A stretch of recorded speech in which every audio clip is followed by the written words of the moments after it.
It's been around a lot longer than Donald Trump, but he has certainly taken it to the next level. Fake news. The U.S. president has waged an ongoing war with the mainstream media, branding everything he doesn't like or inconvenient as fake news. He even started his own awards show to target what he felt was the worst in media. Closer to home, fake news has appeared in the Ontario election campaign, as a staffer in the Ford camp has been appearing in commercials as a reporter. Hello and welcome to the Unpublished Cafe for Unpublished Ottawa. I'm Ed Hand.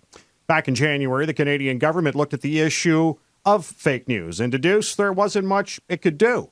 Briefing notes for Heritage Minister Melanie Joly point out the government can't decide for Canadians what is and isn't fake news. Other governments have started to take it more seriously. It appears it could be a smokescreen, though. Kenya, Uganda, Tanzania have all brought in legislation against fake news, although critics point it could muzzle independent media. Social media gets part of the blame for the advancing of fake news, or as former U.S. Press Secretary Sean Spicer referred to it, alternative facts. Today on the Unpublished Cafe, we'll take a look at the issues facing truth today. And joining me in studio for the discussion is Tom Karski, managing editor of Blacklock's Reporter. Now, the impetus for the show today was an interesting story from Blacklock's, which found our federal government had actually spent $500,000 on fake news. And Tom, that's quite an interesting discovery you and the folks at Blacklock's Reporter have made. They're the number one fake news producer in the country, the government of Canada had. Wow. Number one with a bullet. Maybe tell us exactly, first off, how you found this out and then what you actually did find. Find it by hunting and pecking through federal contracts. What they did was this was various federal departments and agencies.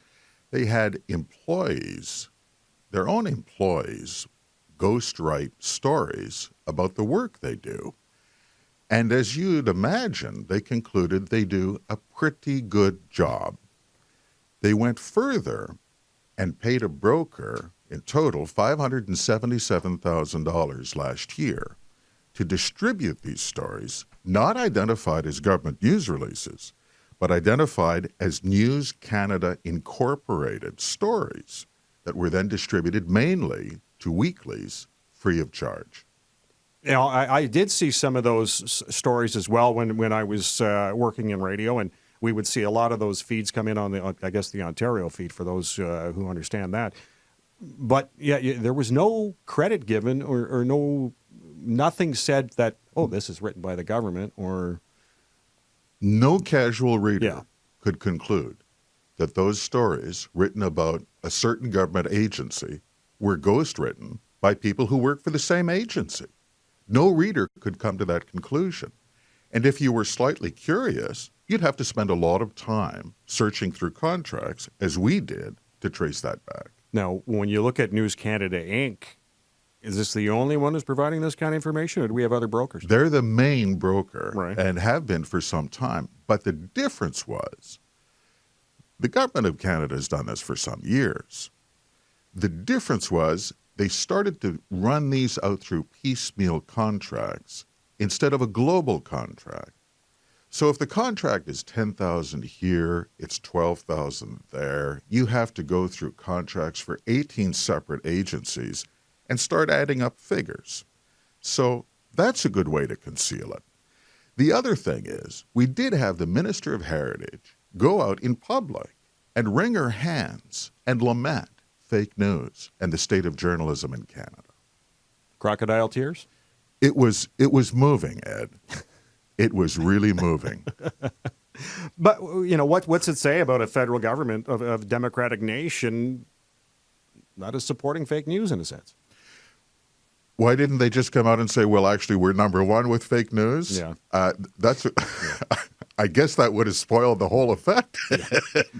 But what were some of the examples of the fake news that we're talking about? Well, there was one.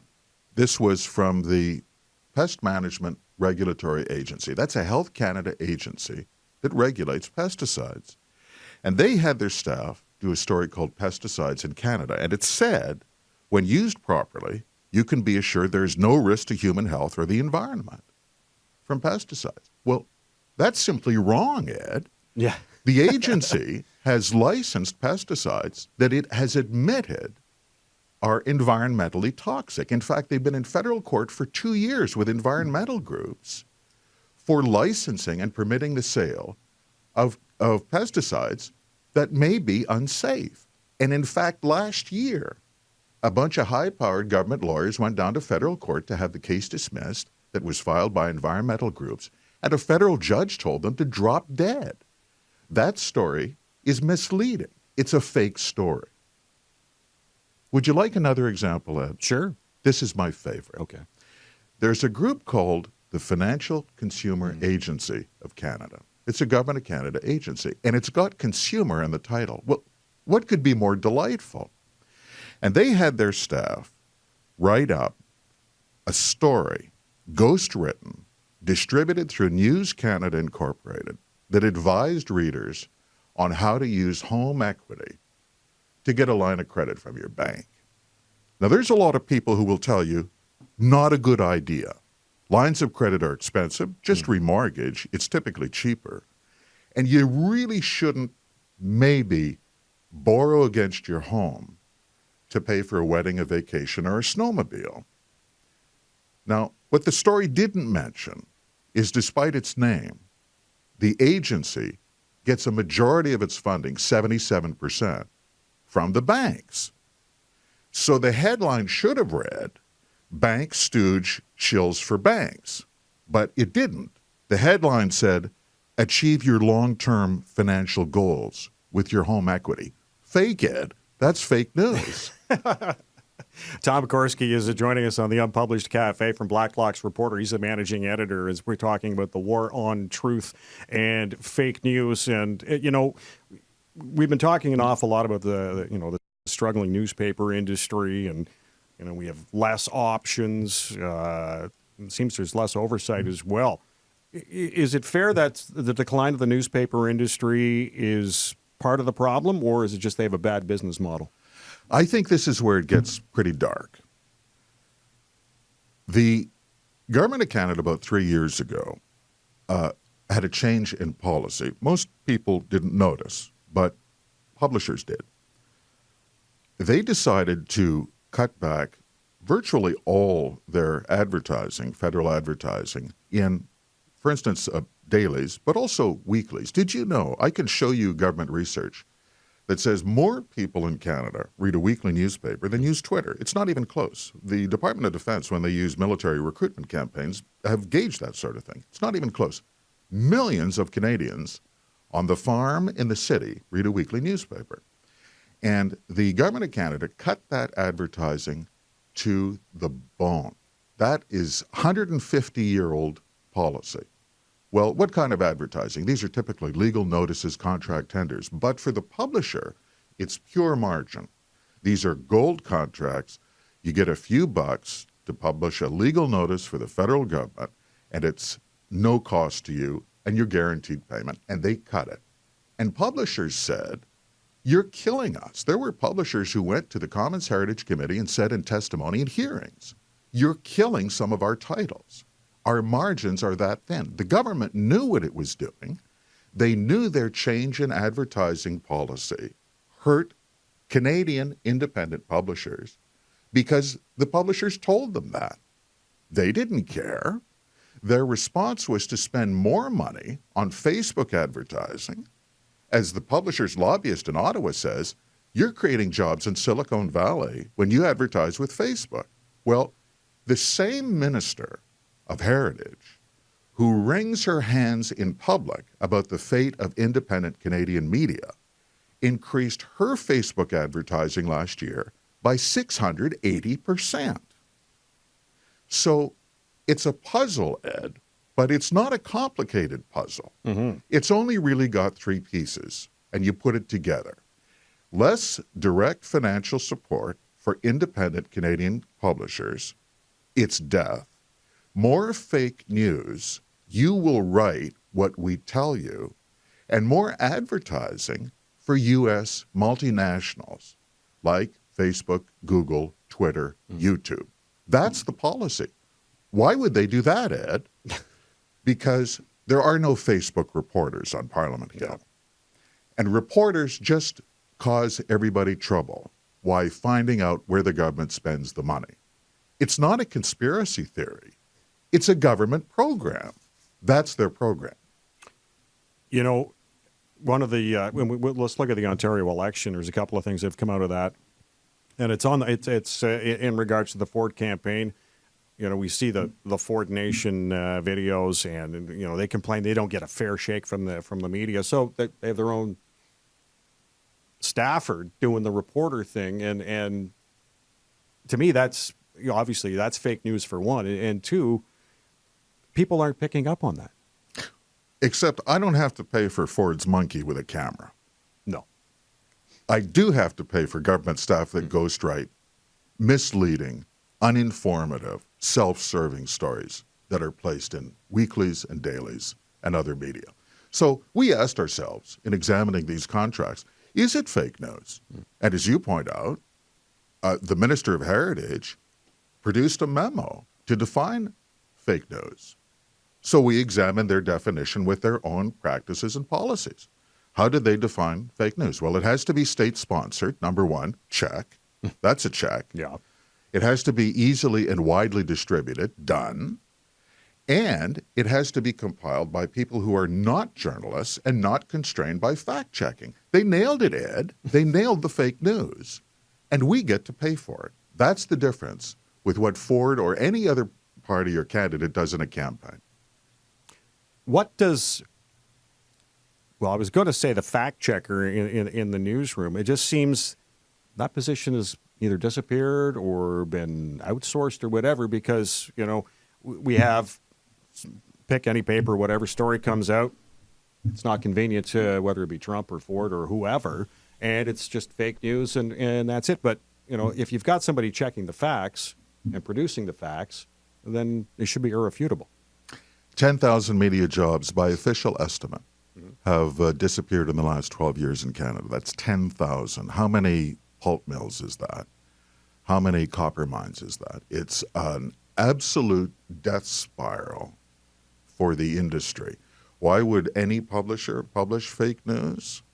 I am not going to apologize for them, but when you have lost federal advertising and you're right up against the wall, you're going to do what you have to do. And that's exactly what happens. But the job cuts speak for themselves. Really interesting question to ask where we're headed with this, because you can see it. There's fewer reporters. I don't want to walk down memory lane, Ed. I started out in a 50,000-watt radio station on the prairies. We had 7 reporters. The Ottawa Citizen does not have 7 reporters on Parliament Hill.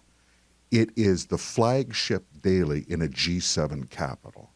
We covered Brandon better than the Ottawa Citizen does. That's how much has changed in the time I've been in this business. One of the things I find is, you know, when the fake news phrase gets thrown around, some people just shrug. For them, it just seems that it's too much work to find the real answer. Everyone has the right to be uninformed. Yeah, I guess so. But it just seems that's playing part of the problem with fake news. It just snowballs. Undoubtedly it is. Yeah. But you know what? No one says you have to be an informed citizen. Look, sit at home and do what the government tells you, and God bless you, it's a free country. But for those people who don't know what they don't know and are bothered by the fact, you should get really excited. You really want to start getting bad-tempered and excited about that. Do you know what happened at your school board? Do you know whether the mayor's cousin got the snowplow contract?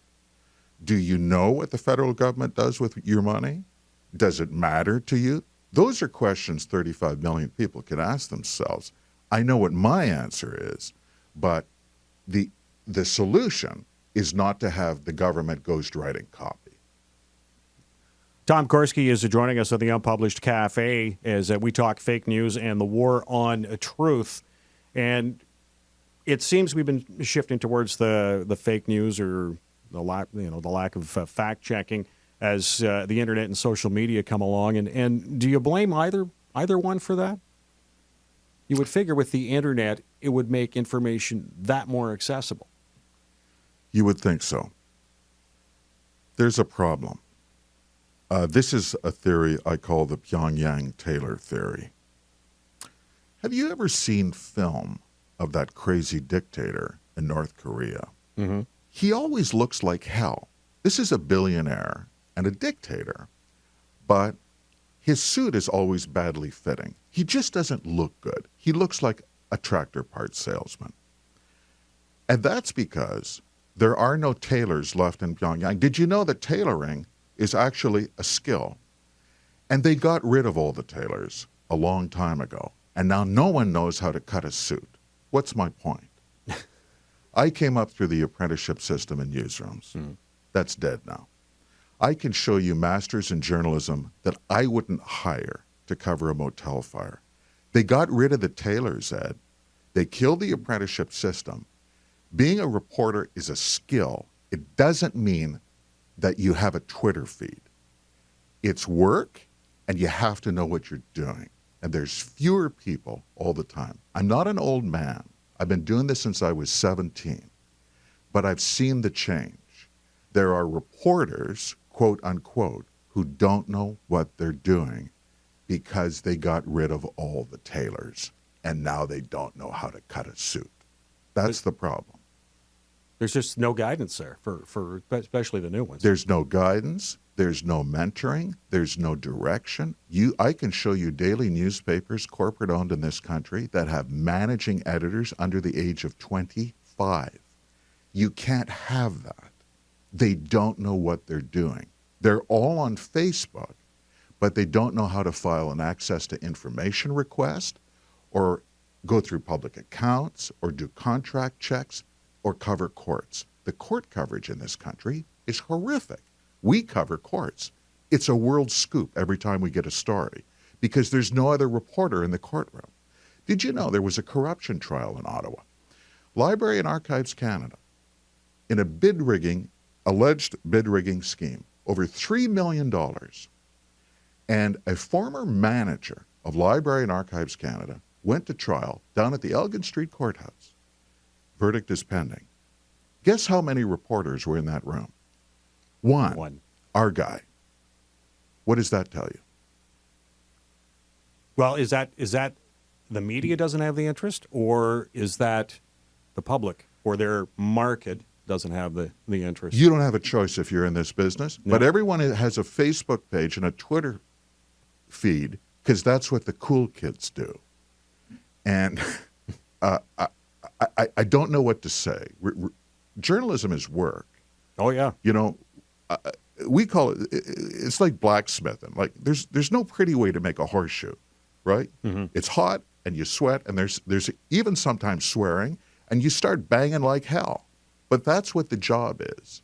And there's fewer people who do that. We can't blame the public and we can't blame the media and we can't blame Facebook. This business is not famous for great management. No, that's true. That's true. It's almost the media or news itself has been replaced by marketing. When you describe the managing editor at 25, who obviously has a shortage of experience but has the Facebook page and the Twitter account, that's all marketing. That's not, broadcasting, presenting news, that kind of a thing. I'll tell you a story about marketing. I don't know if this is public information or not, but it is now.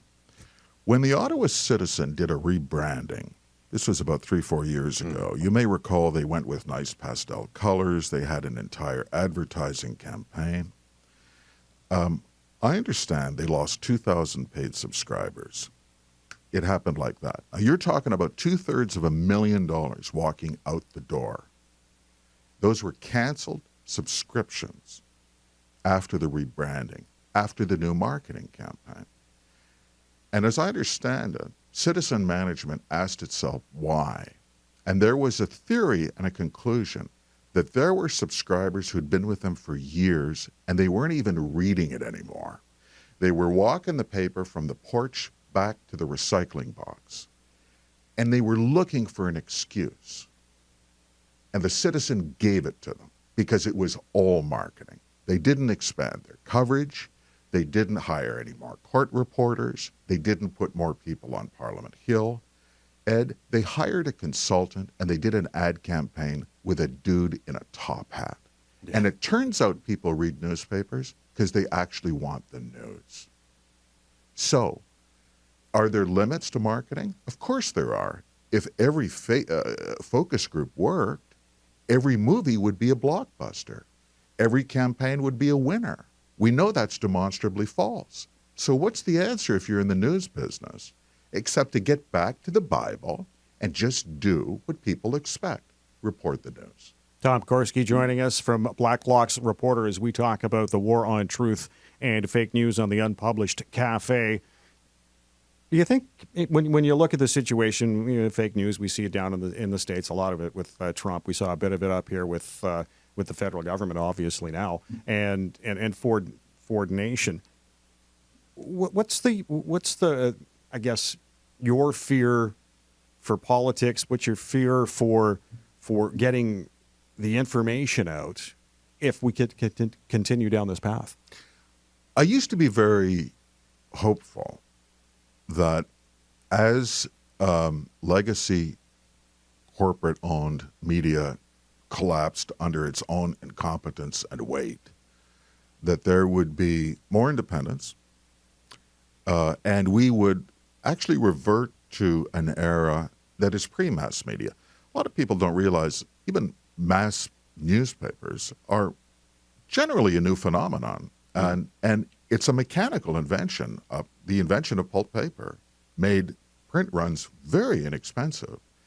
That's why you could sell a penny paper and make millions, because you could achieve a mass market. Before that, paper was extremely expensive. And who subscribed to a newspaper in 1850? Well, if you wanted the shipping news, you owned a shipping line. Media was very expensive, very focused, and very good. And that worked for 200-300 years. Mass media, especially in the print form, is, as I say, my opinion, just my opinion, collapsing under its own weight due to mismanagement. So what are we left with? I used to believe that more independence would start up. Now I'm not so sure, Ed, because you have to know what you're doing. And if they killed all the tailors, how are you going to open a tailoring shop? If you can't get the people who know how to get the facts, how are you going to get into the fact business? I don't know the answer to that. I'm a believer in humanity. I like people. You like people, Ed. Yes, I do. And people generally find a way. This is a bit of a conundrum. How dark is it? Well, let's quote, once again, the Minister of Heritage, Melanie Joly. She says in a memo compiled by her staff that if the Post Media Corporation dies, there will be 23 Canadian newspapers without a daily newspaper, 23 cities without a daily. That's never happened before. You can go back to the mid-19th century. It never existed. Imagine 23 cities without a daily newspaper. Of course, something's going to fill that information vacuum. Is it going to be good? Is it going to be accurate? Will it pay? Will people pay for it? We don't know. When you talk about new reporters coming in, and you'd mentioned they come in with a master's of journalism and you might not hire them, is that the person themselves, or is that the way they're being taught, what they're being taught?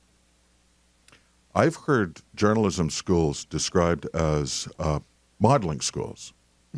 There's something to that. I don't know how you can study journalism for 4 years and not write a lead or cover a trial at police court. You know, that's how we started. Is this getting tedious as I walked down memory lane? It was. We'd cover the irrigation district. We covered county council. And in my home province in those days, we still had county courts. And county courts were the equivalent of police courts, provincial courts as they're known today. And that's where you would get the impaired driving, the run-of-the-mill court case. A great way to hone your reporting skills, because if you got it wrong, the judge would be calling your boss to have you fired. So you really focus the mind. They don't do that at journalism school, Ed. No. So is there a substitution for that? I don't think there is. What they did is they professionalized journalism. Let's be serious. Journalism is not a profession. It's a trade. Yeah. Can I say something really harsh, Ed? Sure.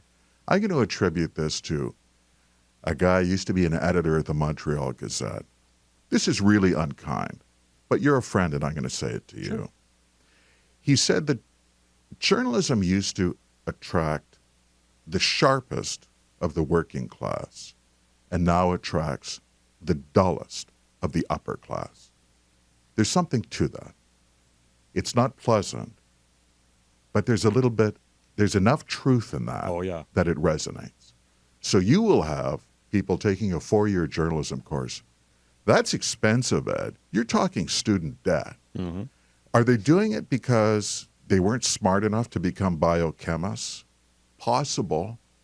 Are they doing it because maybe I'm going to be the model? I'm going to get the job on the CBC? I'm going to get the star treatment? Am I doing it because I don't know what else to do? I need some post-secondary, and I can always become a communications monkey for the gas company? I think those are rhetorical questions, actually. You don't have to answer any of those. No, but you bring up some very good points. When we talk about the Citizen, and obviously we've got the same owner for the two papers here in Ottawa, and I wonder, in part of this whole situation on the war on truth and fake news, and obviously getting to the lowest denominator financially, do we need foreign ownership? Should we even have foreign ownership? Because, when we look at the situation with the Citizen and the Sun and the U.S. hedge funds, who are basically behind it. It's pretty much foreign-owned already. Yeah, right? Yeah, exactly. And at some point, you would think the country would want to protect its own culture. It's funny. There was a time, you recall it, when people talked about Canadian culture all the time.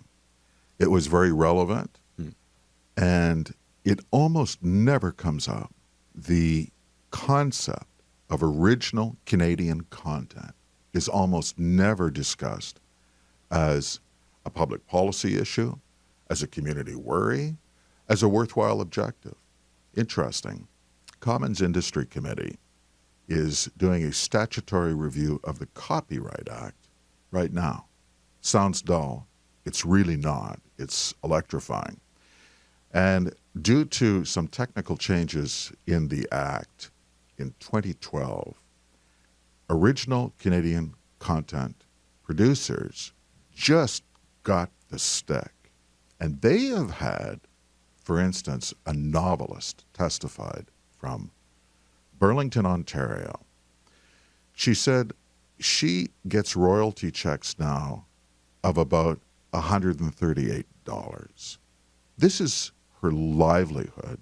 She published 2 titles last year. She made $12,000. That's not the minimum wage. No. So it all kind of comes together. I don't think government is the answer. I don't think publishers have any business begging for welfare from taxpayers.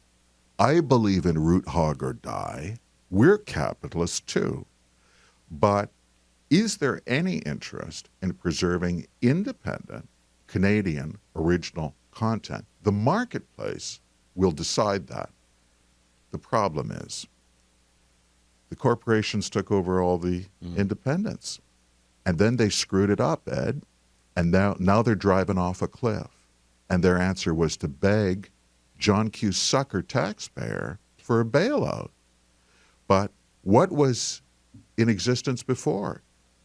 All our towns had independent newspapers, for instance, radio stations, television stations, typically owned by the local Chevy dealer. It wasn't always profound, but these people lived in your town. They sent their kids to the same school you sent your children, and they cared about their city. That's gone now. Will it ever come back? I hope so, because it's the only way out. It's the only way left, Ed. That's why we say get back to the future. Just get back to the basics. So if the Sun and the Ottawa Citizen died in Ottawa, you hope and pray that some local person with a little bit of equity who gives a damn about our city will start a daily newspaper, and hopefully it'll be good. But even if it's not an award winner, you know he's going to cover the school board because he pays school taxes. That's the difference. It's amazing how money brings it all around, doesn't it? It's always about the money, Ed. That it is, Tom.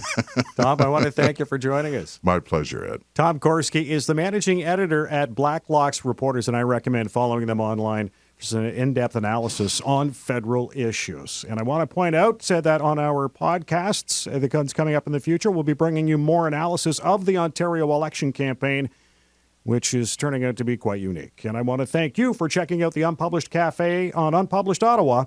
I'm Ed Hand.